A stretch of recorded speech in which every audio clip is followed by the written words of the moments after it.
Bienvenidos a esta segunda parte de esta clase número 10. Acuérdense que en la última clase revisamos o les presenté más bien el edificio ejemplo que vamos a utilizar para desarrollar el proyecto de esta clase. Y al final, en las diapositivas les mostraba el proceso de escalamiento de señales para el análisis tiempo-historia. Nos quedamos solo en diapositivas y en esta clase lo que voy a hacer es ya mostrarles la subrutina de MATLAB. Primero, para seleccionar de una gran base de datos los registros adecuados y segundo, para escalar esos registros seleccionados a nuestro espectro objetivo siguiendo los procedimientos del capítulo 16 y del capítulo 17 del AC716. Entonces, me voy a pasar nuevamente a las diapositivas para mostrarles. Bueno, nos quedamos acá en hacer el ejercicio en MATLAB, pero muy rápidamente me voy a regresar a lo que creo que es lo más importante que deben recordar. Los registros que seleccionemos en principio tienen que tener magnitudes, distancias a la falla y mecanismos fuentes consistentes con los que controlan su espectro objetivo, o en este caso el sismo máximo considerado. ¿Cómo logran, o sea, qué está implícito más bien en este requerimiento, en esta provisión del AC7? Pues la forma espectral. Eso lo logran a través de la forma espectral. Entonces, en definitiva, tienen que encontrar acelerogramas que tengan una forma espectral parecida a la del espectro objetivo. Si en esta figura que les muestro en este ejemplo, por ejemplo, tengo señales que tienen un pico a los 3 segundos de suelos blandos, por ejemplo, esa señal no representa ni la magnitud, ni distancias de las fallas, ni mecanismos fuentes de ese espectro objetivo. Otra consideración importante, acuérdense, era la duración, y al final de la clase también les voy a mostrar una subrutina para ver cómo calcular esta DS575, que es con la que definíamos si el sismo es de corta o larga duración. Recuerden que una vez seleccionados los acelerogramas a través de revisar que la forma espectral sea parecida a la del espectro objetivo, lo que vamos a hacer es calcular a través de este factor de peso un factor o un primer factor al que denominamos FJ para llegar a nuestro espectro objetivo. Yo les decía en la clase anterior que ese factor no es suficiente y por eso se requiere calcular otro factor, un factor F1. Entonces, primero vamos a seleccionar las señales de una gran base de datos, luego vamos a sacar el factor FJ, luego vamos a sacar el factor F1 y finalmente vamos a construir el espectro de dirección máxima y chequearlo contra 0.9 veces las ordenadas del espectro objetivo. Ese es básicamente el procedimiento que vamos a hacer utilizando esta subrutina de MATLAB. Entonces, lo que yo tengo aquí es una subrutina. Lo primero que vamos a hacer es cambiar de directorio y ubicarnos en la carpeta correspondiente. Pero antes de eso quería contarles lo que ustedes pueden ver en la pantalla es básicamente la carpeta donde yo tengo la gran base de datos que les cuento. Lo especial de esta base de datos es que son sismos todos de larga duración que yo trabajé en mi investigación. Entonces, si es que ustedes quieren hacer, por ejemplo, este edificio en la ciudad de Quito, donde el peligro sísmico está controlado en su mayoría por la falla de Quito, que es una falla local o una falla cortical, lo que pueden hacer es entrar a una base de datos como la NGAW2, que es esta base de datos que encuentran en el sitio de PIR, de la Universidad de Berkeley. Y todo este proceso que yo les voy a mostrar acá, esa página lo hace automáticamente por ustedes. Es mucho más fácil.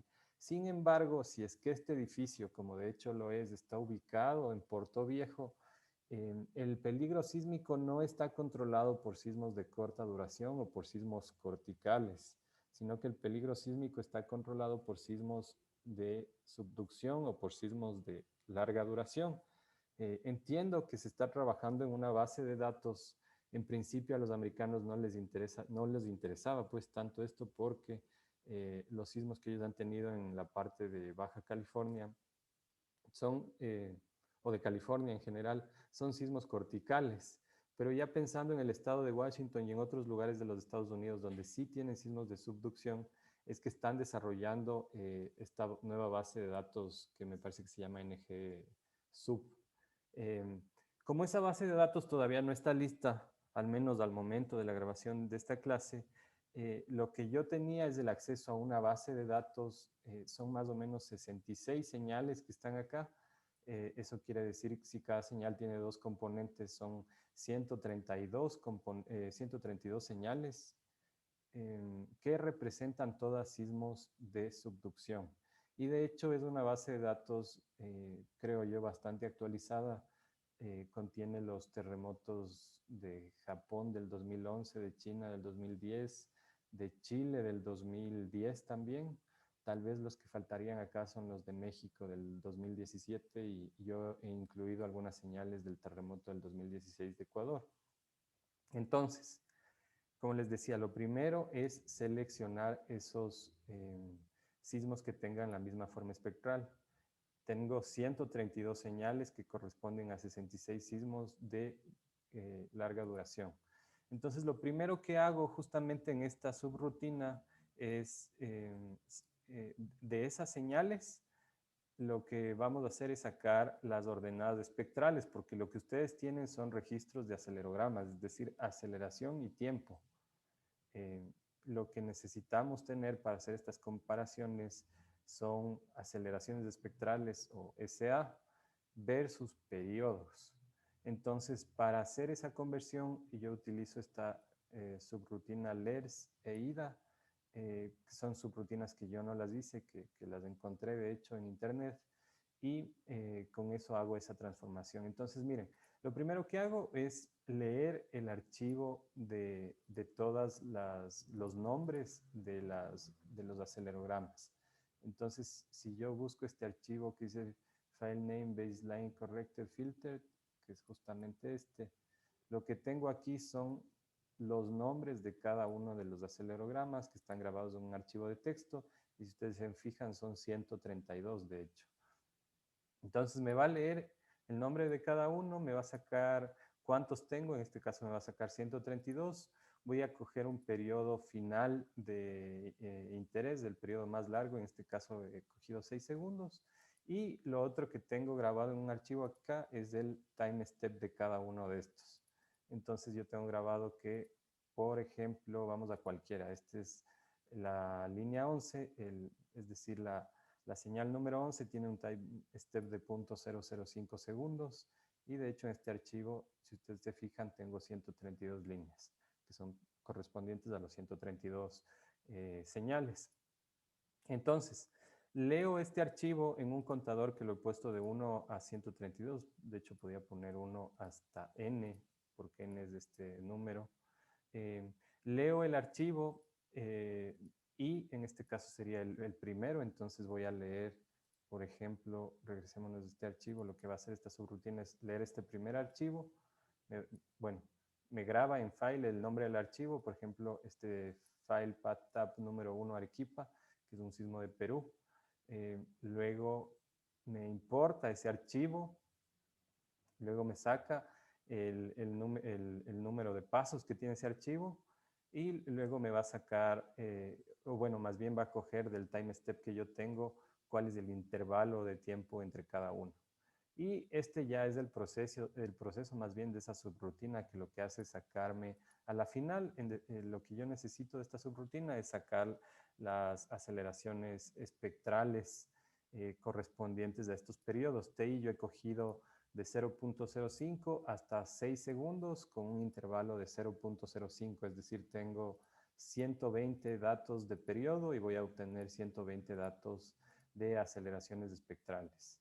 Y al final estoy sacando la media de todas ellas, de todas las 120 señales. Entonces, esta subrutina sí se demora en correr bastante porque tiene que coger los datos de 132 señales y cada señal tiene entre 7000 la más pequeña y 70.000 pasos la más extensa.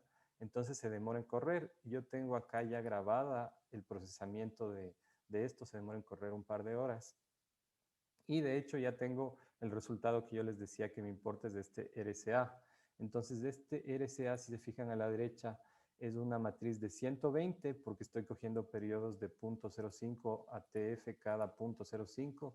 Si ustedes hacen esta operación, 6 menos 0.05 dividido para 0.05 les da 120, 120 datos de periodo. Y tengo por 132 porque tengo 132 señales. Entonces aquí yo ya tengo los RSA, por ejemplo, esto correspondería a la primera componente del primer sismo, la otra componente del primer sismo, y así es, cada par sería un sismo. Este sería un sismo, otro sismo, y así hasta llegar a 66 por 2, que sería 132 señales. Lo que importa más bien es el proceso a continuación, que ya es la selección. Entonces, lo primero que vamos a hacer es definir nuestro espectro objetivo. Acuérdense que yo les mostraba el espectro objetivo para un sismo de 2.475 años de periodo de retorno y que yo saqué un poco siguiendo los procedimientos más del AC7 que de la NEC 15. Entonces, si ustedes comparan con la clase anterior, justo van a ver que estos son los valores de SXS que saqué de la curva de peligro sísmico de Puerto Viejo y de SX1. Igual he cogido un periodo largo, un TL más bien de 6 segundos. En realidad es el periodo final. Y lo que estoy haciendo, un amortiguamiento del 5%, y lo que estoy haciendo es definir una función en términos literales para que X, que viene a ser el valor del periodo, se vaya reemplazando. Entonces, por ejemplo, de 0 a T0, que T0 lo calculo con esta fórmula, la fórmula para el MCR, o para la aceleración del periodo objetivo, sería esto. De T0 a TS sería esta, y de TS a TL sería esta. Y finalmente, si es que T es mayor que TL, estoy cogiendo esta otra fórmula. Esto no se demora mucho en correr. Voy a sacar ese valor del espectro, y de hecho, si es que yo abro acá, ya se calculó el MCE, y el MCE son las ordenadas de ese espectro objetivo que yo he sacado. Ya en las gráficas le van a ver mejor más adelante. Perfecto, entonces ahora sí lo medular, creo yo, de esta primera parte, que es la selección de las aceleraciones. Recordemos nuevamente, lo que queremos es tener señales que tengan una forma parecida a la de mi espectro objetivo. Entonces, ¿qué he hecho yo? Lo primero que hacemos es coger de 1 a n sobre 2, n era 132 dividido para 2 sería 66, es decir, haciendo un análisis por terremoto, no por señales. Voy a sacar la suma vectorial, es decir, la raíz cuadrada de la suma de los cuadrados, de todas las señales en sus dos componentes. Entonces, RSA, acuérdense, era el resultado de las ordenadas espectrales. Entonces, yo estoy sacando la suma vectorial de las componentes. Estoy elevando al cuadrado la primera componente, que sería 2 por i menos 1. La segunda componente, que sería 2 por i, es decir, esta de acá. Y estoy sacando la raíz cuadrada. Es una suma vectorial, el SRSS. Y luego lo que hago es sacar la media de todos esos valores. Entonces, si yo abro este valor, min large, de hecho tiene 1 por 132. Este sería el valor medio de cada una de las 132 señales. Ya, perfecto. Lo que hago a continuación, entonces, voy a obtener un factor K. Creo que es más fácil irles explicando con este otro archivo que les voy a mostrar a continuación, que es más o menos lo que yo hice en mi proyecto de investigación. Entonces, aquí voy a poner este PDF un poco más pequeño. La diferencia en este proyecto es que yo lo que trataba de hacer es buscar de esta gran base de datos de larga duración. Tenía también una base de datos de sismos de corta duración, y buscar espectros que sean iguales. Entonces, más que un proceso de amplitud, de escalamiento de amplitud, era un spectral matching. O sea, estaba tratando de tener formas espectrales parecidas, que es justo lo que estamos haciendo ahora, sino que en vez de tener 7 sismos de corta duración como yo tenía en el caso de mi investigación, aquí vamos a tener un solo sismo espectro, que es al que yo quiero llegar con una forma espectral parecida. Entonces, como les decía, lo primero que vamos a hacer es sacar, en este caso, este primer paso que era, la S era de Short, que yo sacaba las ordenadas espectrales 120 por el periodo de 0.05 a 6 de mis sismos de corta duración. Esto todo se reemplaza con el MCR, que es el paso anterior que ya vimos.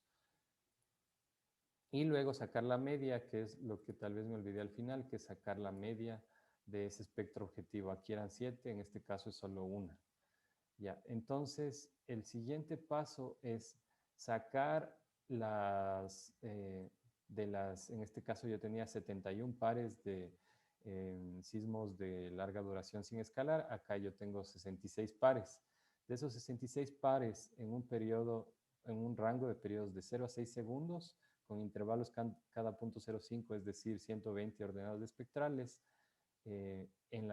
voy a sacar la SRSS, que es este paso E, que es justo lo que yo hice con esto, sacar la suma vectorial de las dos componentes de los 66 terremotos y luego saque la media. Este valor LJ no es más que la media de cada una de esas terremotos. Entonces, por eso es que el valor que yo les mostraba es un valor escalar, de hecho, este LJ.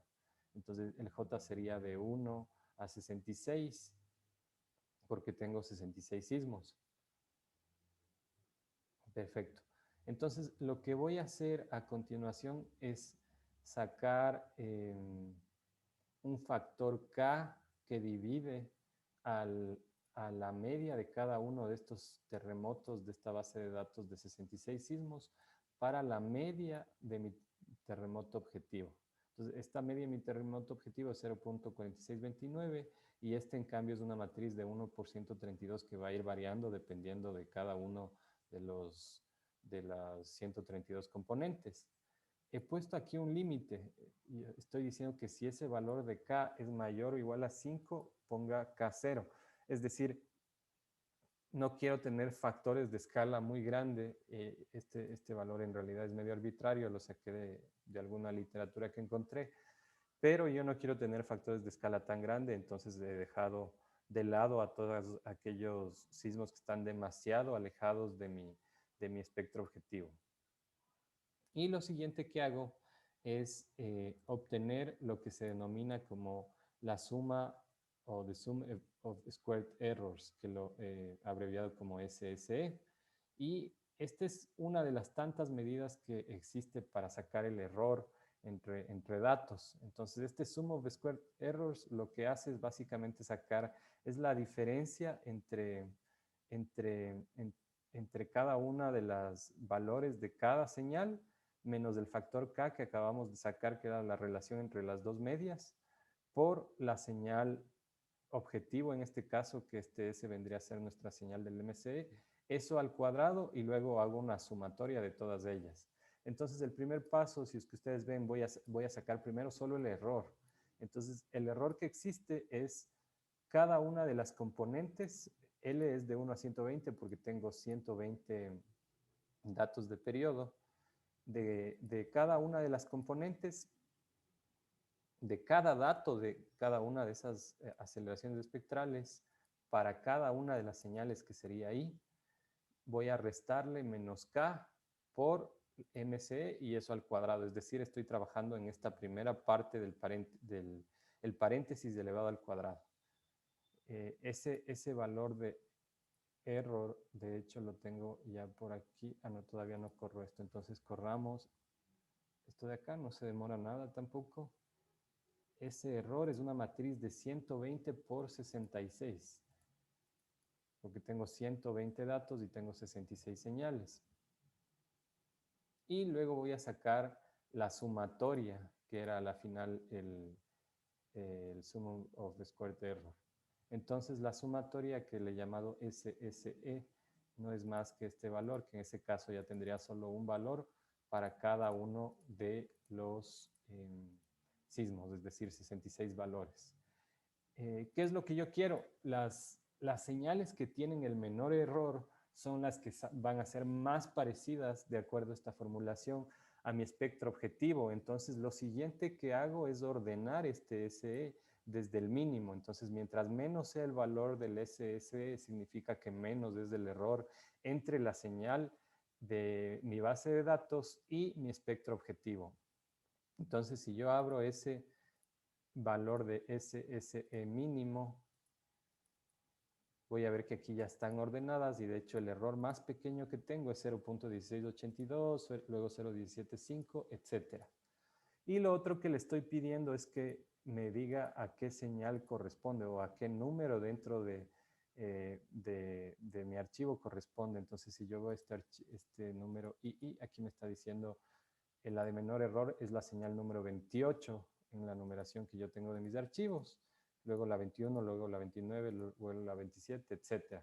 Entonces, a la final, este archivo out, si es que yo reviso, le estoy pidiendo que de este archivo label large era a la final el nombre de todas las señales que yo tenía en ese archivo de texto, que de ese archivo me bote cuáles son los nombres de las señales que tienen menos error. Entonces, si yo abro este archivo out, a la final lo que estoy obteniendo aquí es los nombres de las señales que tienen menos error. Entonces, ojo que aquí me está dando, en realidad, no de la señal, sino del sismo que tiene menos error. Entonces me está diciendo este sismo de China, estos dos o estos cuatro primeros de China son los que tienen menos error. Por aquí está ya uno de Chile, por aquí está uno de Perú. Entonces, lo que yo he hecho es revisar este archivo y ver las primeras señales de este archivo y esas tratar de ocupar. Entonces, en este archivo que se llama KK, lo que he hecho es poner la numeración dentro del archivo de texto de las señales que tienen menos error. Entonces, por ejemplo, abramos nuevamente ese archivo, estoy poniendo la señal o el sismo más bien número 1. El sismo número 1 es justo el de Arequipa, que en mi listado yo encontraba ese sismo, al de Arequipa, lo encuentro por aquí, sino que acá lo quise ordenar además de eso. Estoy poniendo el 2, que es este sismo me parece que es de Chile o de Perú, no estoy seguro, las gardenias creo que es de Chile, y las gardenias también está dentro de este top 15 o top 12. Lo que tienen que tener cuidado cuando hacen, y este ya es criterio y por eso esto está escrito, es revisar que no tengan, mm, algunos dicen más de 3 estaciones de un mismo terremoto dentro de sus terremotos escogidos. Es decir, les pongo como ejemplo el terremoto de Ecuador, ahí la señal de Puerto Viejo, la APO1, la de Manta, que se llama MNT, la de Chone, que se llama CH. Entonces, digamos que yo voy a hacer un análisis de un edificio aislado en Manta, por ejemplo, y cuando saco mi número de sismos, los 11 de acuerdo al capítulo 16 y los 7 sismos de acuerdo al capítulo 17, cojo todas señales del terremoto del 2016. Es decir, estoy cogiendo 7 estaciones del mismo terremoto. Eso no es recomendable porque no tienen la suficiente variabilidad estadística de los datos. Es un mismo terremoto, entonces lo que he sugerido es que cojan a lo mucho 2 o 3 estaciones del mismo terremoto. Es decir, que si van a coger 7 o digamos 11, de acuerdo al capítulo 16, 11 terremotos, perdón, 11 señales, van a tener aproximadamente unos 4, si es que repitieran, ¿no? Unos 4 sismos distintos por 2 serían más o menos 8, sí, tal vez más bien unos 5 o 6 sismos distintos. Lo óptimo es que tuvieran las 7 señales de distintos sismos o las 11 señales de distintos sismos, pero no siempre se puede hacer. Entonces, esa es una recomendación que les decía, tengan cuidado cuando ya van escogiendo. Yo he escogido o he tratado de escoger de distintos sismos.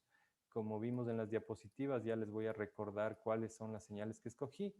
Y lo que hago acá con este archivo LL, bueno, primero veamos este out1. Este out1, de hecho, lo que tiene son ya las 12 señales escogidas. Perú, Chile, Japón, esto es también Japón, esto es China, esto es Chile, esto es Japón, pero de otro sismo, y aquí está la señal de Manta del 2016 y de Puerto Viejo del 2016. Esas son las señales a la final que yo he escogido. Y este archivo LL lo único que hace es lo mismo, pero poner ya las dos componentes. Es decir, si yo reviso el archivo out2, aquí ya tengo las dos componentes de cada uno de ellos.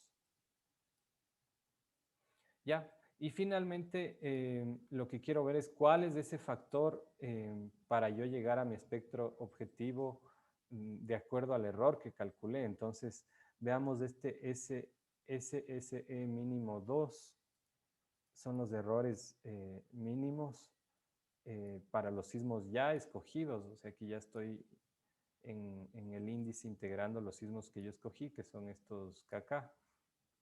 Entonces, por eso este valor solo tiene 12 columnas, que son ya solo los errores de los sismos que yo escogí.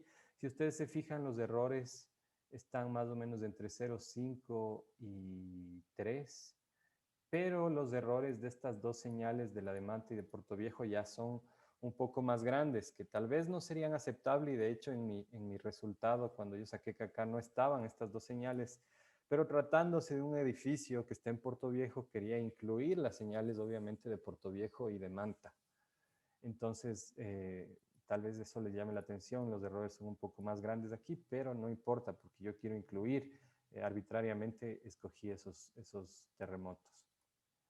Entonces el factor es el que saqué, a la final es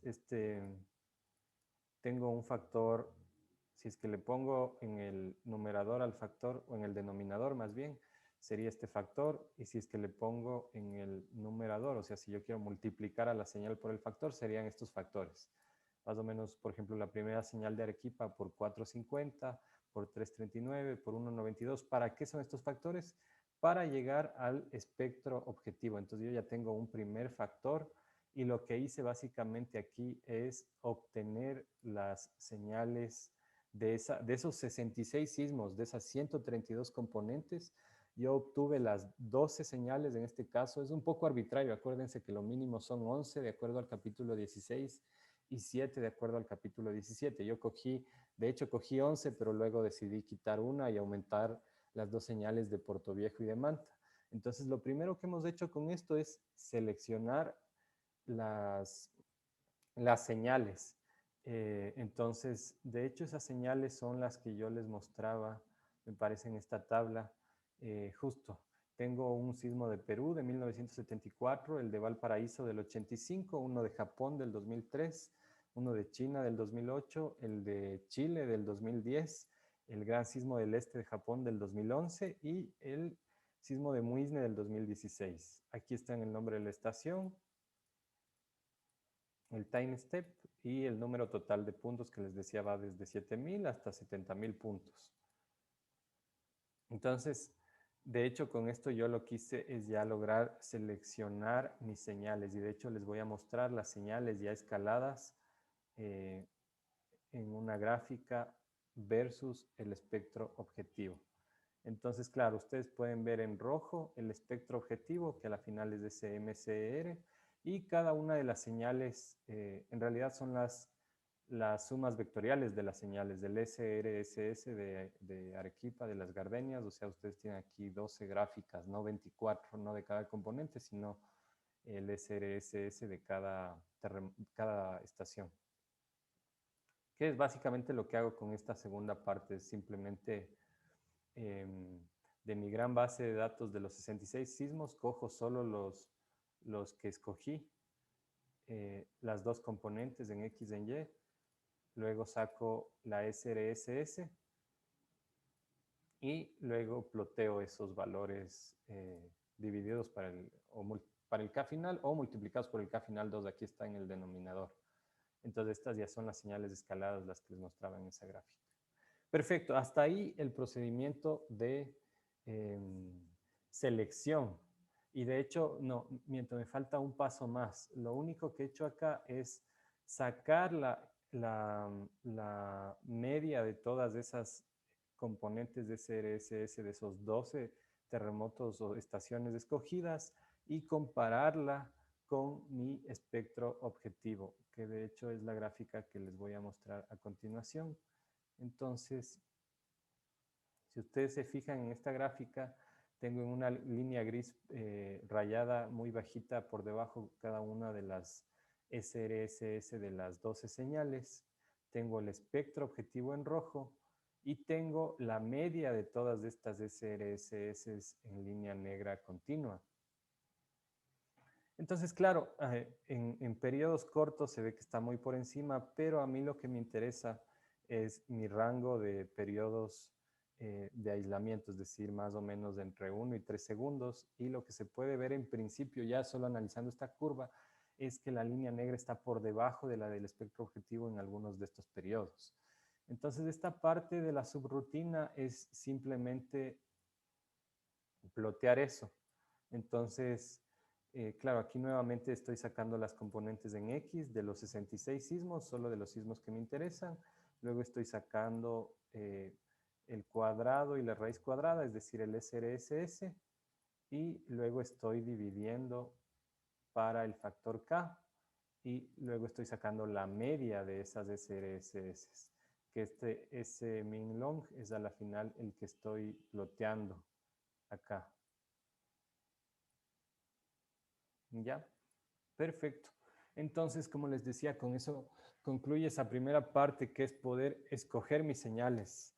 Yo les decía, haciendo un resumen de esta primera parte, que si ustedes van a hacer este análisis para un edificio y tienen que tomar en cuenta por eso el peligro sísmico, en donde las fuentes de sus sismos corresponden a sismos corticales o por alguna falla local, pues lo más lógico es que utilicen esta base de datos, la NGAW2 o la E2, dependiendo del peligro que encuentran en la página de Berkeley, en el PIR. Pero si es que necesitan hacer un edificio en la costa ecuatoriana, por ponerles este ejemplo en particular, tienen que tomar una base de datos de sismos de subducción. No pueden tomar una base de datos corticales. Y yo he visto, de hecho, algunos estructuras de hospitales donde hacen un análisis muy bien hecho de toda la parte no lineal en el tiempo-historia. Sin embargo, las aceleraciones o los acelerogramas, las señales que utilizaron, son señales, por ponerles un ejemplo cualquiera, en Chone con sismos de California, donde el peligro sísmico se caracteriza por otros mecanismos de falla. Entonces, lo que hicimos primero es coger esta gran base de datos de sismos de subducción, sismos de larga duración, que corresponden al peligro sísmico de la ciudad de Puerto Viejo y de Manta, por ejemplo, y de esas escogimos los 7, 11 o en este caso 12 sismos necesarios. Ojos que los 7 o los 11 que les pide el ACE son los mínimos. El ACE tiene requerimientos mínimos. Ya. Lo que vamos a hacer a continuación, entonces, ahora sí ya es sacar el factor FJ que les mostraba y el factor F1 después. Lo único que también me faltó acá es mostrarles en el periodo de interés, antes de sacar el factor, qué pasa en mi periodo de interés. Entonces yo he cogido un periodo de interés más o menos, y por eso es que necesitan aplicar la metodología ELF siempre en aislamiento, porque ustedes ya necesitan tener más o menos una idea de cuál es su TM en el límite superior, en el upper bound, y su TM en el límite inferior, en el lower bound. Porque más o menos la fórmula es 0,75 del periodo en el upper bound, que para el ejemplo que yo estoy haciendo es 0,9 segundos, y 1,25 me parece que es en el lower bound, que en este caso es 2,36 segundos.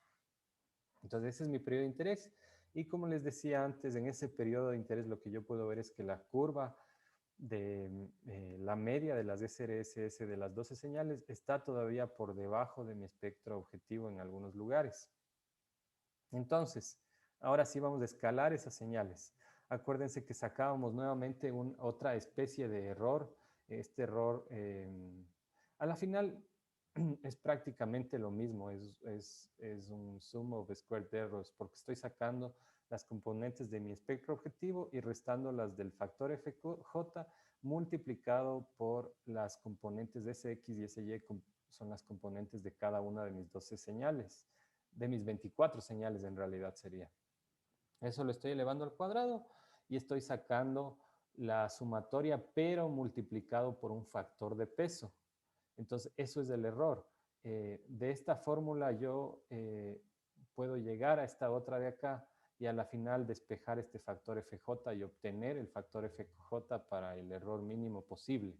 Entonces, este factor FJ con esta fórmula, que no es más que una formulación de error, es que obtengo ese factor. Entonces, en este caso, yo le he dado un factor de peso, he cogido periodos de entre 1 a 2.5 segundos, porque mi intervalo de interés desde 0.9 a 2.36 segundos. Entonces, a 1 y a 1.5 no le he dado tanto peso, 10% a cada uno. A periodos ya cercanos a los 2 segundos le he dado el mayor peso y a 30%, 0.3. Y lo he cogido entre 2.25 y 2.50 y le he dado un peso del 25% a cada uno de esos dos valores. Entonces, esos son los pesos. A la final serían mis valores de periodo y de WI sería este 0.1, 0.1, 0.3, etc. Entonces simplemente ordeno esos datos acá y lo que hago con este contador es de la señal 1 a la 12.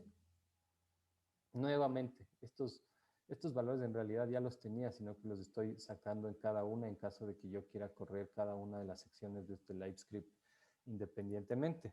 Entonces le voy a correr y voy a sacar, esto de aquí no es más que las componentes en X y en Y, o puede ser normal a la falla, paralelo a la falla. En definitiva, las dos componentes de mi gran base de 66 sismos, solo las que yo escogí, esas 12 señales que escogí.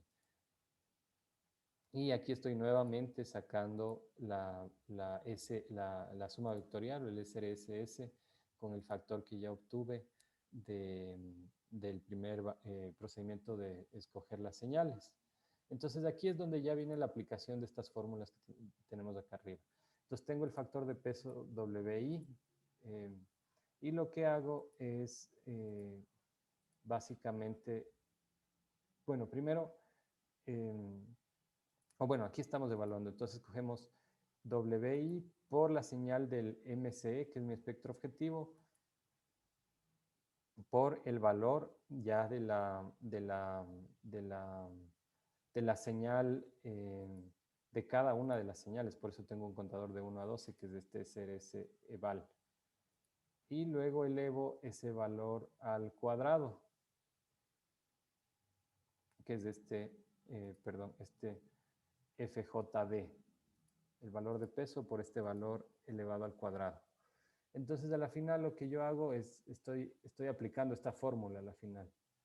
Y lo que hago al final es ya poner esos valores en una tablita. Entonces, estoy aquí haciendo solo el numerador, porque el numerador sería esta parte de aquí, la señal por el peso, por la suma vectorial. Si es que yo busco este SRSS table, busquemos entre nuestras...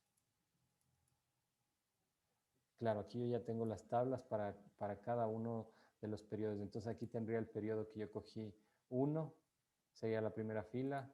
La segunda fila sería para 1.5. La tercera fila sería para 2. La cuarta fila sería para 2.25. Y la quinta fila sería para 2.5. Y esta tiene 12 columnas porque son 12 señales.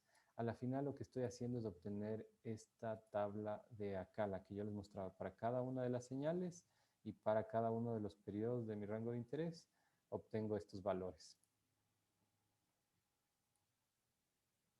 Y el factor FJ no es más que la suma del numerador dividido para el denominador. El numerador es este de acá y el denominador es este de acá. Entonces ahí obtengo mi factor FJ, que si yo les muestro, es un valor que más o menos está en valores de 1.5 para el primer terremoto, 1.49 para el segundo, 0.78, etc. Por ejemplo, para el de Mante está en 0.95 y para el de Puerto Viejo está en 1.20. Lo que yo les decía es que ese primer valor FJ seguramente tampoco es suficiente para llegar a mi espectro objetivo, así que lo que he hecho en esta parte final es plotear nuevamente y con unas bandas de mi espectro objetivo de 0,9 a 2,36, es plotear nuevamente tanto el espectro objetivo como la media de las SRS de todas las señales. Y si es que ustedes se fijan, igual incluso con este factor FJ multiplicado, que a la final estoy plotando esta variable de aquí, y esta variable de aquí ya tiene multiplicado este valor FJ, ¿sí? FJ, que es este FTOT, que es FJ por SF1. El SF1 es el que saqué cuando escogí las señales, y el FJ es el que acabo de sacar con este peso. Entonces, ustedes se fijan todavía los valores, al menos de estos periodos altos en mi rango de interés, están todavía por debajo de mi espectro objetivo. Entonces yo les decía, es necesario sacar un factor F1.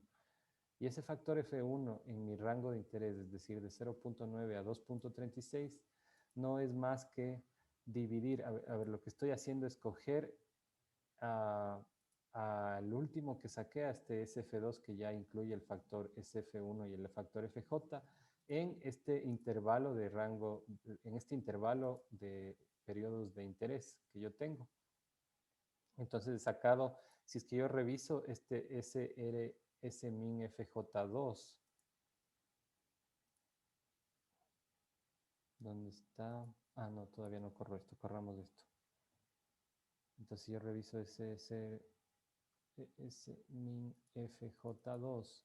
Este tiene 147 valores. ¿Por qué? Porque ya estoy cogiendo solo desde 1, en este caso desde 0,9 hasta, no, perdón, este es el resultado. Este es el SA para 0,9 segundos, que en este caso es 1,01, y estoy cogiendo cada 0,01 hasta 2,36 segundos, que el SA en ese caso es 2,36. Entonces, solo en ese rango de interés, lo propio hago con el MC, voy a coger los valores, si yo reviso este MCE2, este MCE2 también tiene solo 147 valores, que son los valores de este 0,96, corresponde a un periodo de 0,9 segundos, y este 0,36 corresponde a un valor de 2,36 segundos, y aquí están valores cada 0,1 segundos. Entonces divido simplemente en el rango de interés el MCE para la media de mis SRSS, y obtengo un factor que es único, es decir, estoy solo qué factor necesito para ir del uno al otro. Ahora, estos factores en realidad son distintos para cada uno de los valores, entonces lo que hago es coger el máximo de todos ellos, es decir, para que el valor que está más por debajo del espectro objetivo llegue a estar al menos a un valor del espectro objetivo, y de hecho ese valor, ese factor F1 en este caso era en este caso es 1,13. Yo les mostraba en las diapositivas un primer factor FJ de más o menos, para este ejemplo, 2,709, y luego les mostraba un factor F1 de 1,06, es decir, un factor adicional. Si es que yo les muestro la gráfica, ahora sí, ya tengo, si ustedes se fijan en esta gráfica, en este periodo de interés entre estas dos bandas, ya las ordenadas de la media de todas las SRS de las 12 señales, es decir, la línea negra continua, está por encima de mi espectro objetivo, que es mi línea roja, en el rango de interés. Si ustedes se fijan acá en valores de cerca de 4,2, 4,3 segundos, la línea negra vuelve a estar por debajo de la línea roja, pero eso ya no es mi rango de interés. Entonces yo le he dado, primero para sacar el factor FJ, le he dado un peso entre estos valores, y luego he obtenido un factor adicional que yo necesito multiplicarle para que todos los valores de mi línea negra estén por encima de la línea roja en ese rango. Eso quiere decir que con eso yo ya tengo un valor final, que es el FTOT. El FTOT era, acuérdense, el FJ por el SF1, y el SF1 es el que saqué cuando escogí las señales. Es decir, mis señales pudieron haber estado muy abajo cuando escogí las señales, yo les llevé lo más cerca posible, pero en todo el rango de 0 a 6 segundos, a mi periodo de interés, perdón, mi espectro objetivo. Ese es el factor F1. Luego el factor FJ lo que hice es, con estos pesos WI dentro ya de mi periodo de interés, les llevé un poquito más arriba, ya al SRSS, a la media del SRS de todas las señales. Y luego obtuve un factor F1 para ahí sí llevarle el mínimo de esos valores en ese espectro objetivo a que tope por lo menos perdón, de SRSS con mi espectro objetivo. Entonces ahí sí yo ya tengo un factor que a la final es de este F final, que abramosle solo para que vean los resultados que obtuvimos.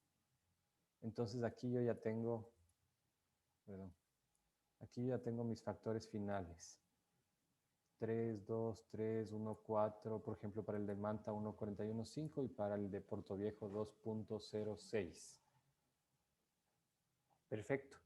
Y lo último que yo les decía que tienen que hacer es chequear de acuerdo a esa prescripción del capítulo 16, eso no está en el 17, pero está en el 16, es chequear que el espectro de direccionalidad máxima, que es más o menos es medio complejo de sacar, pero una aproximación es que es 1.3 veces la media geométrica de las componentes, que ese espectro está por lo menos por encima del 90% o de 0.9 veces el espectro objetivo.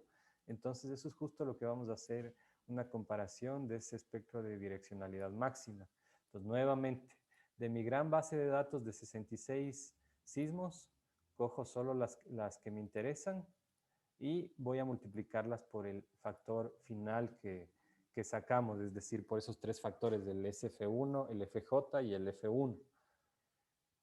Y luego saco ya no el SRS, es decir, ya no la suma vectorial, sino que ahora voy a sacar la media geométrica. Y la media geométrica se saca con la raíz cuadrada de la multiplicación de las dos componentes. Saco esa media geométrica y luego lo que he hecho es multiplicar esa media geométrica por 1.3, porque les decía que más o menos con eso saco ese espectro de direccionalidad máxima. Aquí la nomenclatura que utilicé para definir estos términos no es la mejor porque sigo utilizando SRSS cuando en realidad esto es una media geométrica, pero esto es solo el nombre de la variable, así que cuando desarrollen su propia subrutina no se confundan y más bien utilicen denominaciones más adecuadas.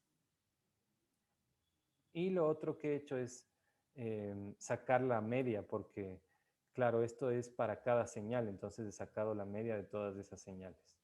Y lo que estoy ploteando ya a la final acá es el MCR multiplicado por 0.9, acuérdense el 90%, y estoy ploteando también la media de las medias geométricas de las 12 señales. Entonces, en el rango de interés, además, le he puesto unos límites de 0.9 a 2.36. Entonces, si yo les muestro esta gráfica, lo que estoy haciendo a la final es, permítanme, ahí. La línea negra es el espectro objetivo multiplicado por 0.9. Y la línea azul es 1.3 veces la media geométrica de cada una de las componentes y la media de todas esas 12 componentes. Lo que puedo ver es que satisfago lo que me pide el capítulo 16 del AC716. Me ha tocado en ocasiones, cuando he hecho esta última revisión, que no se cumple. Entonces, en ese caso, necesito un factor ya muy pequeño, pero un factor adicional, tal vez 1.05, 1.10, no sé, dependiendo del caso, para poder satisfacer también este requerimiento del capítulo 16 del AC716. Entonces, bueno, básicamente eso es lo que hemos hecho con esta subrutina. Primero, escoger las señales de una base de datos y luego escalar esas señales a través del factor FJ, el factor F1 y finalmente verificar si cumplimos con esta provisión del capítulo 16 de que debo estar por debajo de 0.9 veces del espectro objetivo con mi espectro de direccionalidad máxima. Entonces, creo que no van a encontrar así fácilmente. Normalmente el proceso de escalamiento lo hacen mucho más sencillo, solo sacan un factor con el que lleguen ese valor y ya. Pero lo que yo he tratado es de ir un paso más allá e integrar ciertos requerimientos que también están en el capítulo 16. Y lo que he querido también es que ustedes puedan escoger las señales de una base de datos tomando en cuenta que el peligro sísmico, que las bases de datos existentes ahora no necesariamente, si es que usan la más conocida, que es la NGAW2, corresponde al peligro sísmico de nuestra costa ecuatoriana. Entonces, tal vez no es la mejor forma de que ustedes aprendan esto, solo mostrarles qué he hecho yo en la subrutina, así que yo les sugiero que ustedes traten de ir desarrollando esta subrutina por su cuenta. Es la única forma en la que van a lograr asimilar todo el conocimiento, además que esto les sirve ya para su vida profesional, si es que en algún momento tienen que hacer esto. Lo pueden hacer en MATLAB, lo pueden hacer en Excel, lo pueden hacer en un MATCAD, ya depende de ustedes, cómo se acomoden mejor, pero la única forma de que en realidad sepan o de que en realidad hagan esto es que ustedes mismos vayan, tal vez con la guía media rápida que yo les he presentado en esta parte de la clase, que ustedes mismos vayan desarrollando su propia subrutina y que ustedes mismos vayan haciendo este proceso. No es en realidad complicado. La única parte un poco más complicada es tal vez la primera, porque tienen que aplicar un poco más de criterio, que es escoger las señales, pero acuérdense de lo importante es que para cumplir con lo que está implícito en las provisiones del ACE 716, de que tienen que tener mecanismos fuente, magnitudes, también duraciones similares al del sitio en el que están haciendo su análisis, básicamente lo que tienen que buscar es sismos que tengan la misma forma espectral. Entonces, esta primera parte que hicimos básicamente fue un spectral matching. Eso es lo que hicimos. Buscar señales que tengan un match o un ajuste espectral con mi espectro objetivo. Y la segunda parte que hicimos ya fue pues un amplitude scaling o un escalamiento en amplitudes utilizando el factor FJ. Los dos procedimientos están aprobados. De hecho, ustedes podían tal vez quedarse ya solo con la primera parte en la que escogí. Yo ya saqué un primer factor SF1 que vendría a corresponder a lo que en la norma ustedes ven que se llama spectral matching. Y la segunda parte era este amplitude scaling. Lo que yo quería es mostrarles los dos procedimientos en esta subrutina. Entonces, así muy rápido, lo último que les voy a mostrar es simplemente cómo obtener la DS575, que si ustedes recuerdan, era una de las tantas medidas para obtener la duración del terremoto. Entonces era, acuérdense, el valor de esta integral, o más bien el intervalo de tiempo en el cual el 5 al 75% de esta integral se acumula. Entonces les voy a mostrar otra subrutina, está un poco más rápido solo para que le vean. Lo que yo he hecho aquí es simplemente, nuevamente, coger ya solo mis 12 señales.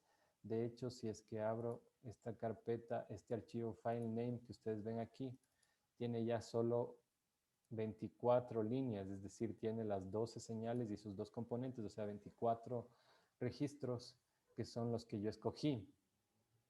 El time step, en este caso que se llama time step GM, es el time step ya solo de esos 24 registros. Tiene 24 líneas de este archivo. Entonces, de eso lo que yo he hecho es básicamente procesar los acelerogramas y pedirle que me saque en esta parte de acá con esta función traps, que me saque el área de esa integral siguiendo esa fórmula y que me saque el valor en 0.05 y en 0.75 y que me calcule en base a eso el DS575. Entonces le voy a correr súper rápido a esto y cambié un poco el nombre de la carpeta. Aquí solo me falta poner un OK. Perfecto, me leyó todos los datos. Con esto me calcula el DS575, que ya van a ver ustedes si es que abro acá los resultados. Aquí en el DS575, está corriendo todavía. Me va a sacar ya esta duración significativa, a la que denominamos DS575. Como les decía, lo que hago con esta fórmula es simplemente sacar, el TRAPS es la fórmula para sacar el área del trapecio en esos intervalos bien chiquitos de tiempo. A la final lo que estoy haciendo es integrando la curva. Entonces, con eso logro sacar esas integrales, y le estoy pidiendo que solo me saque el integral en esos tiempos, entre 0.005 y 0.75, es decir, del 5 al 75%.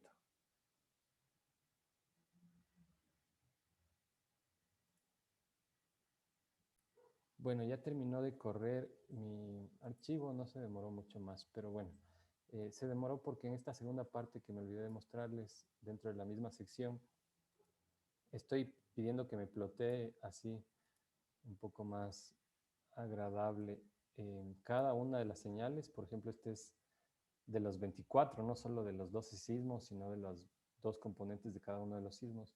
Aquí me está ploteando la integral de la aceleración al cuadrado. Y acá abajo me está ploteando el acelerograma. Entonces tengo tiempo en ambas, aquí aceleración en función de g, y acá la integral. Y le pedí que me sombree el valor del 5 al 75%, tanto en la integral como en el acelerograma, para que ustedes puedan ver cuál es la duración significativa de este sismo.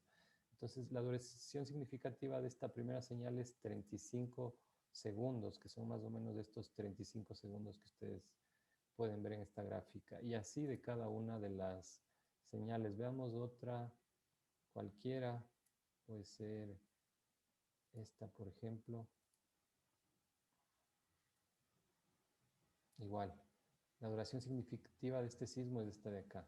Lo que yo les decía es que, al menos en mi investigación, la medida arbitraria que tomamos para definir a un sismo de larga duración, y que está en algunos otros papers, de hecho nos basamos en esos, es 25 segundos.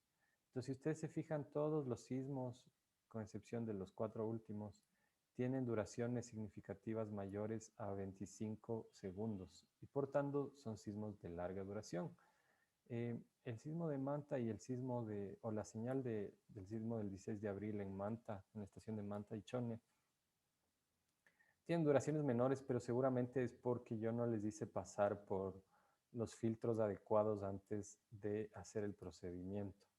Entonces, todas las otras señales están de hecho filtradas siguiendo los procedimientos. Hay unos papers famosos de Bohr y Boomer del 2005, me parece que son, en donde él explica cuáles son todos los filtros que se deben aplicar a las señales antes de hacer todos estos procesamientos. Pero eso ya es más ámbito de un sismólogo. Entonces yo en principio no filtré estas señales, sino tenía las señales medias crudas, y a esas le saqué la duración significativa.